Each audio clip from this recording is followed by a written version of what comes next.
পথ পথিকের সৃষ্টি করে না, পথিকই পথের সৃষ্টি করে।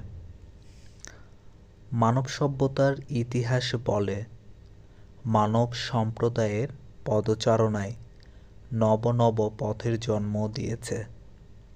আগে থেকে পথ সৃষ্টি হয়ে থাকেনি, বরং সৃষ্টিশীল মানুষ তার জীবনের গতি অক্ষুণ্ণ রাখতে নব নব পথের জন্ম দেন। ফলে পথ সৃষ্টি হয়েছে পথিকের মাধ্যমে।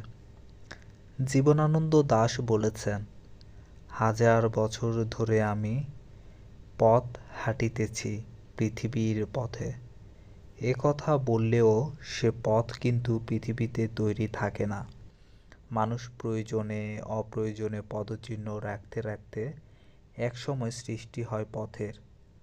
পথ তৈরির ক্ষেত্রে পথের কোনো ভূমিকা থাকে না, এতে মানুষেরই ভূমিকা।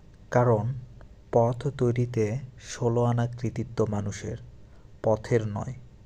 পৃথিবীর জমিনে পথিক তার প্রয়োজনে পথ সৃষ্টি করে নেয়, অর্থাৎ পথকে আবিষ্কার করে। তেমনি পৃথিবীর যাবতীয় আবিষ্কার মানুষেরই। পূর্বে উপাদান হিসেবে ছিল কিন্তু মানুষ তার নিজস্ব প্রয়োজনে করেছে সৃষ্টি, করেছে আবিষ্কার। পথ যেমন একদিনে সৃষ্টি হয় না, শত মানুষের প্রয়োজনে বারবার পদচারণা করতে করতে যেমন সৃষ্টি হয় পথের, তেমনি বহু মানুষ শ্রম, মেধা ও চেষ্টায় সৃষ্টি হয় নতুন নতুন উপাদান, প্রয়োজনীয় আবিষ্কার। মানুষ তার প্রয়োজনে শ্বাসপদসংকুল বন্ধুর জমিনকে খোদাই করে করে গড়ে তুলেছে পথ। সে পথ বেয়ে এসেছে সভ্যতা। তেমনি শ্রম, কর্তব্যনিষ্ঠা ও চেষ্টায় মানুষ গড়ে তুলেছে সুখ সমৃদ্ধ সভ্য জীবন। মানুষ যখনই কোনো সংকটে পড়েছে, তখনই মানুষের মনন ও শ্রম দিয়ে তার সমাধানের পথ বের করেছে।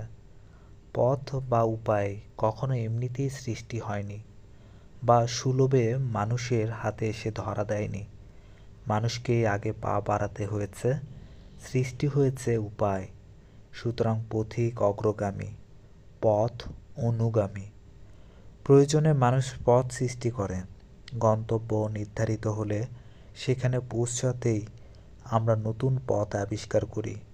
তাই লেখক বলেছেন, পথ পথিকের সৃষ্টি করে না, পথিকই পথের সৃষ্টি করে।